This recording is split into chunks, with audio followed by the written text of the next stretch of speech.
ఒకప్పుడు ముగ్గురు వ్యాపారులు ఉండేవారు. ఓసారి వ్యాపారం నిమిత్తం మరో ఊరు వెళ్తారు. ఆ ఊళ్ళో కొద్ది రోజులు ఉండి వ్యాపారం చేయడానికి ఒక ఇల్లు అద్దెకు తీసుకుంటారు.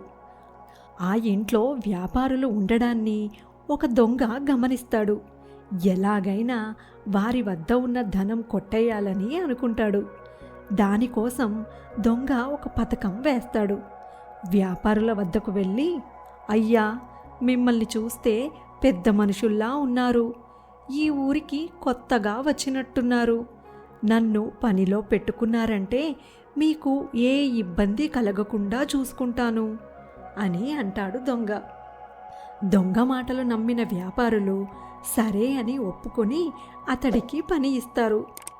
దొంగ వ్యాపారుల వద్ద ఎంతో నమ్మకంగా ఉన్నట్టు నటిస్తాడు. కొద్ది రోజులకు వ్యాపారులకు ఆ ఊళ్ళో పని అయిపోతుంది. పని అయిపోయిన తరువాత తమ ఊరికి బయలుదేరుదామని అనుకుంటారు.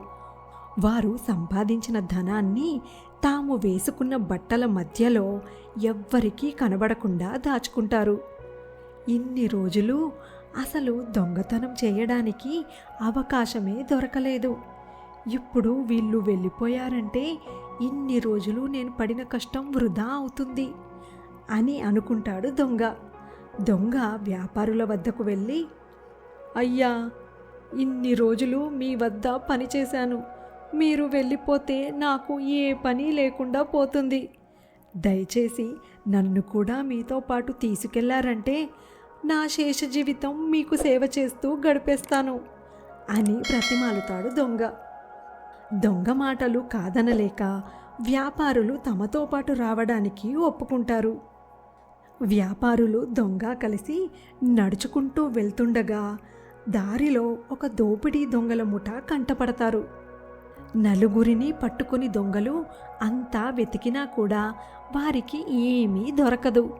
ఇంకా క్షుణ్ణంగా వెతకడం కోసం నలుగురి బట్టలు తీసి ఒళ్ళంతా వెతుకుతారు దొంగలు. వ్యాపారులు బట్టల మధ్యలో దాచిన ధనాన్ని దొంగలు గుర్తించలేకపోతారు. ఎంత వెతికినా ఏమీ దొరకకపోయేసరికి దొంగలు వారిని వదిలేస్తారు. దొంగలను చూసి భయపడిన వ్యాపారులు కంగారులో సరిగ్గా గమనించకుండా ఉంటారు. ఇదే అదను కోసం ఎదురుచూస్తున్న దొంగ తన బట్టలు కాకుండా వ్యాపారులు ధనం దాచిన బట్టలు వేసుకొని వాళ్ళ కళ్ళు గప్పి పారిపోతాడు. దొంగ పారిపోయిన తరువాత కానీ ఇన్ని రోజులు వారు కష్టపడి సంపాదించిన ధనం పోయిందని వ్యాపారులు తెలుసుకోలేకపోతారు. ముక్కు మొహం తెలియని వాడిని నమ్మినందుకు సంపాదించిన డబ్బు అంతా పోగొట్టుకున్నామని వ్యాపారులు బాధపడతారు.